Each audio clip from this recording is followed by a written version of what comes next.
J'espère que vous allez bien, j'espère que vous vous portez bien. Le temps monte une nouvelle fois entre Alger et Paris. Cette fois-ci à Paris, on a décidé de sortir la bombe atomique. Une véritable bombe atomique puisque les autorités françaises, ou plutôt une mesure qui aura l'effet d'une bombe atomique sur le régime algérien et sur les dirigeants algériens, puisque cette fois-ci les autorités françaises ont établi officiellement une liste de 20 dignitaires algériens, 20 hauts responsables algériens qui ont été identifiés dans les biens, qui détiennent des biens immobiliers ou des intérêts financiers économiques en France ou des comptes bancaires et des avoirs financiers ou immobiliers en France. Ces 20 hauts responsables sont en fonction en ce moment même au plus haut sommet de l'État algérien.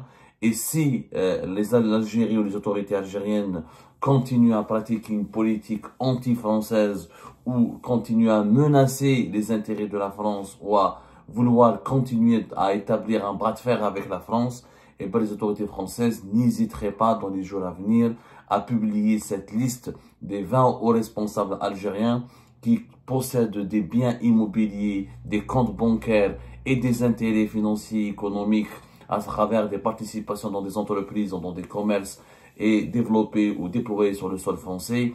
Et les biens et les avoirs de ces 20 hauts responsables qui occupent des fonctions au plus haut sommet de l'État algérien seront gelés par les autorités françaises en cas de détérioration nouvelle des relations entre l'Algérie et la France. C'est l'exclusivité qui nous a été parvenue et qui a été d'abord publiée par l'Express, le magazine l'hebdomadaire français, par notre confrère Étienne Gérard, que nous avons déjà eu l'occasion de l'accueillir, que nous avons déjà eu le plaisir de l'accueillir sur notre plateau. Rappelez-vous, Étienne Gérard, on l'a interrogé de cela pas longtemps, dans une émission assez longue sur les dessous de la crise algéro-française. Étienne Gérard, c'est c'était le 7 février 2025. Et c'est une émission d'une durée de 35 minutes dans laquelle il nous a parlé des enquêtes qui sont menées par l'Express, qui est l'un des titres les plus prestigieux et les plus influents de la presse hebdomadaire française, et de ce qu'il connaît, de ce qu'il a pu confirmer sur les dessous des relations de la crise entre l'Algérie et la France. C'est Étienne Gérard lui-même donc qui a révélé cette information stratégique et importante. Pour la première fois, la France, les autorités françaises, l'État français pense, pour le moment, il s'agit d'une menace. Il ne s'agit pas d'une mesure qui a été officiellement décidée. Je précise, pour le moment, il s'agit d'une menace. L'État français envisage de geler les avoirs financiers et immobiliers, c'est-à-dire les comptes bancaires, les propriétés immobilières et les participations financières et économiques dans des commerces, dans des entreprises françaises, de 20 hauts responsables algériens qui travaillent en ce moment au plus haut sommet de l'État algérien et qui occupent des fonctions plutôt au plus haut sommet de l'État algérien. Il ne s'agit pas de hauts responsables qui sont à la retraite ou qui ont été éjectés du pouvoir ou qui ne sont plus au pouvoir. Il s'agit de 20 dignitaires qui sont au pouvoir. C'est ce que nous avons pu confirmer auprès de nos sources françaises, et c'est ce qui a été d'ailleurs dit par le magazine français L'Express. Paris prévoit de publier sa liste de 20 dignitaires si Alger décide de nouvelles mesures hostiles. Paris prévoit de publier sa liste de 20 dignitaires si Alger décide de nouvelles mesures hostiles. Voilà ce que nous apprend le magazine français L'Express. Cela se ferait sur le modèle des oligarques russes, à ceci près que le gel des avoirs de ressortissants en France, de ressortissants russes en France, est encadré par des règlements de l'Union européenne depuis 2014. Rien de tel dans le cas algérien. Depuis 2006, le droit français prévoit que le ministre de l'économie et le ministre de l'Intérieur peuvent, par un décret conjoint, geler les avoirs des personnes liées à une entreprise terroriste. Mais il est très douteux qu'on puisse parler de terrorisme dans le cas de l'Algérie.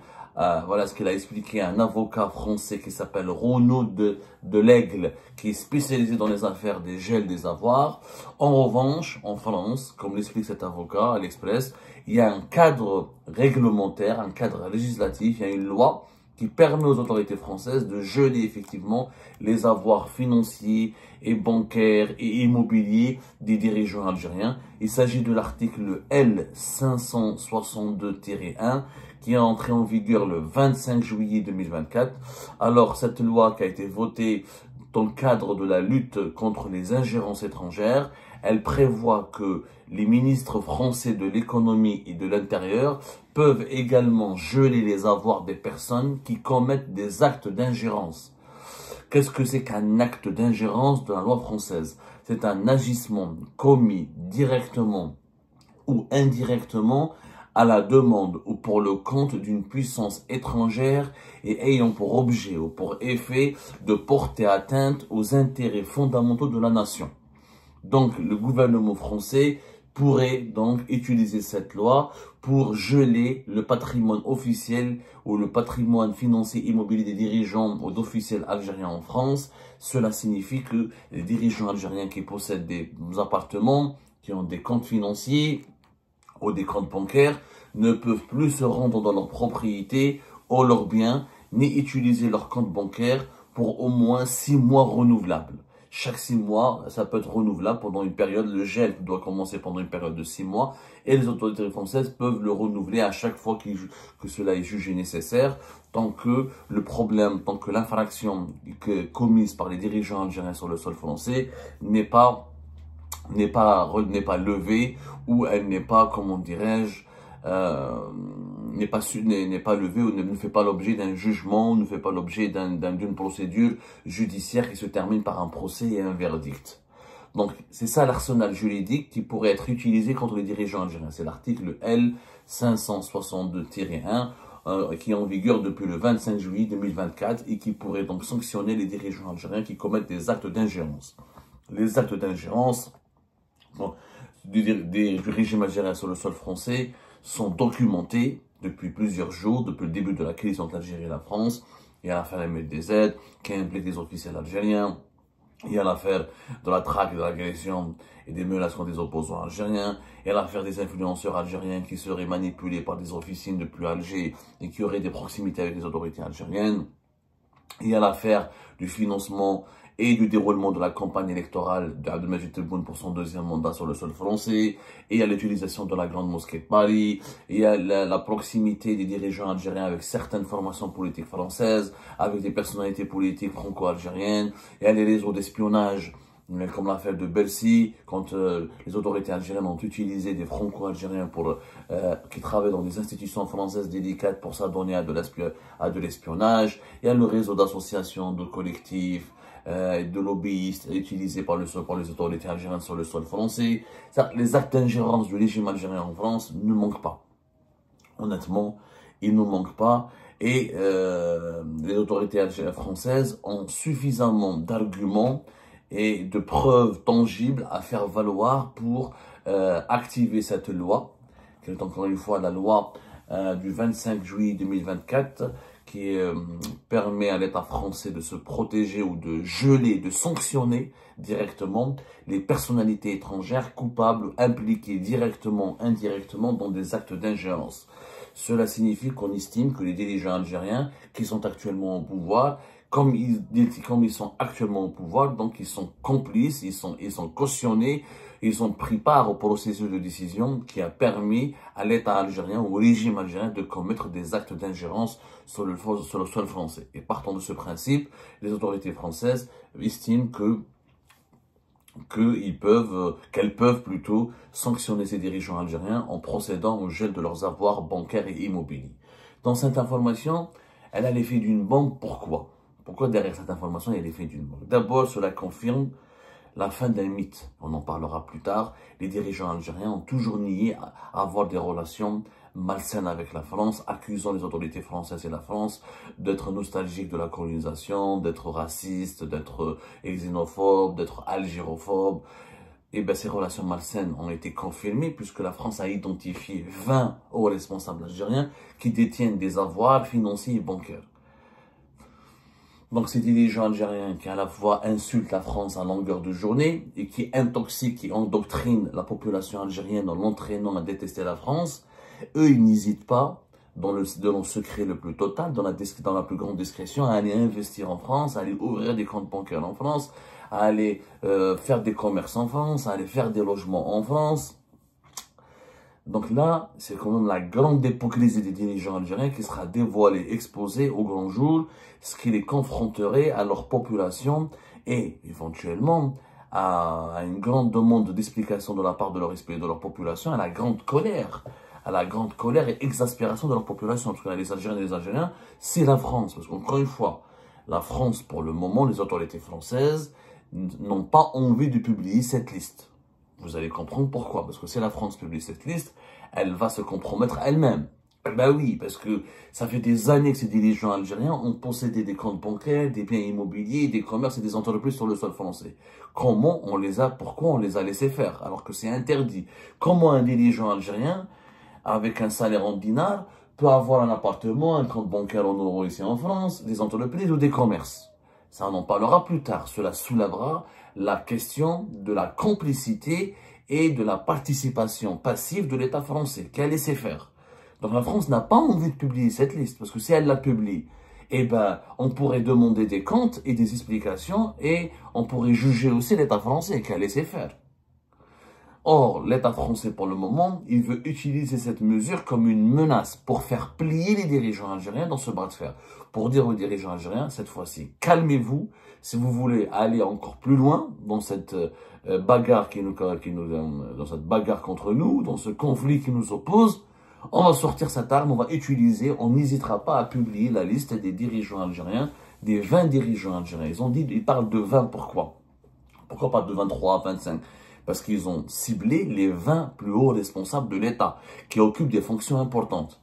Ils n'ont pas parlé, parce que si on additionne l'ensemble des dirigeants qui ont été au pouvoir, qui ont occupé des fonctions, ou qui ont été ministres à un moment donné, ou qui ont été généraux à un moment donné, ou qui ont été au pouvoir au début des années Bouteflika, ou avant la chute de Bouteflika, ou durant les années 90, cette liste va s'élargir à des centaines et des centaines de dirigeants. Ils sont des centaines, je vous donnerai d'autres révélations sur le nombre précis des personnalités politiques algériennes et militaires et politiques et personnalités algériennes influentes qui détiennent des affaires en France et qui détiennent des biens et des comptes bancaires en France. Elles sont un nombre extrêmement élevé, vous allez le voir, vous allez le savoir dans la prochaine émission que nous allons diffuser. Mais pour le moment, les autorités françaises, ça ne les intéresse pas de s'attaquer à toutes les personnalités algériennes. Quelqu'un qui est à la retraite aujourd'hui, un ancien ministre, un ancien général, un ancien fonctionnaire, un ancien secrétaire général, un ancien directeur de cabinet, ça les intéresse pas. Parce qu'il n'est plus au pouvoir, donc il n'est pas comptable des agissements du pouvoir actuel du régime Tebboune.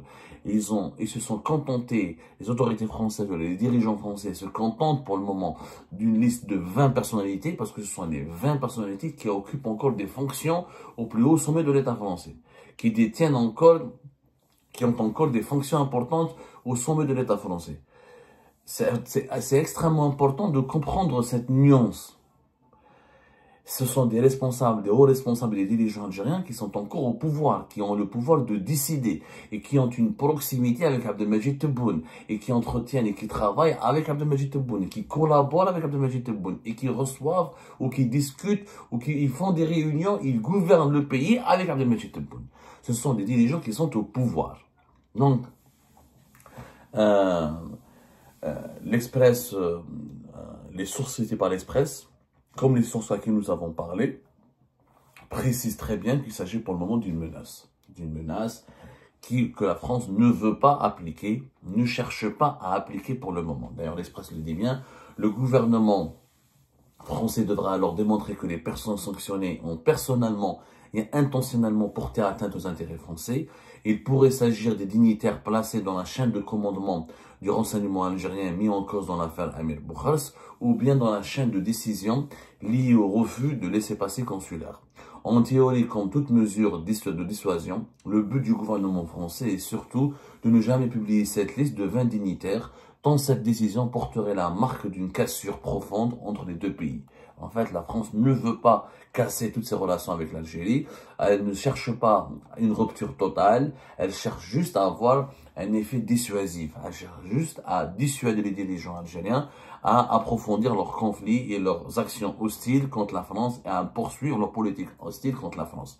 Et c'est pour cette raison que les autorités françaises, ces révélations ont été faites à l'Express, et d'ailleurs ces révélations seront détaillées, je pense, et faites dans d'autres médias français dans les jours à venir. C'est la nouvelle arme qui a été décidée, la nouvelle arme française que l'État français a décidé d'utiliser et d'exhiber pour le moment. L'État français veut juste montrer cette arme parce qu'il sait qu'elle aura des effets désastreux.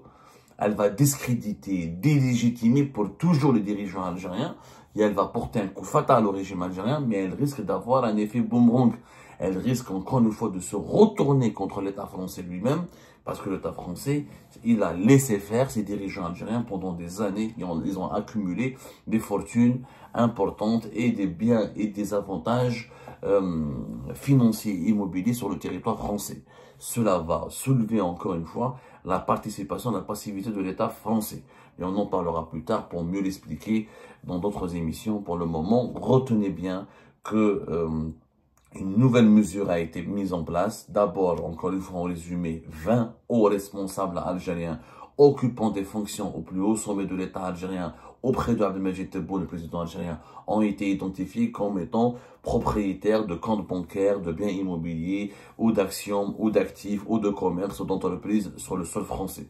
Que ces 20 hauts responsables, la liste a été dressée, elle n'a pas été publiée, elle ne sera pas publiée tant que le gouvernement, le régime algérien n'aggrave pas sa politique hostile à l'encontre de la France. Mais si la politique anti-française du régime algérien, elle se poursuit, les autorités françaises vont procéder à la publication de cette liste des 20 dirigeants algériens qui seront frappés d'une mesure de gel des avoirs dans le cadre d'une loi qui a été votée en juillet, qui est entrée en vigueur en fin juillet 2024 et qui permet aux autorités françaises de sanctionner les dirigeants algériens ou les dirigeants étrangers coupables d'actes d'ingérence de puissance étrangère sur le territoire français.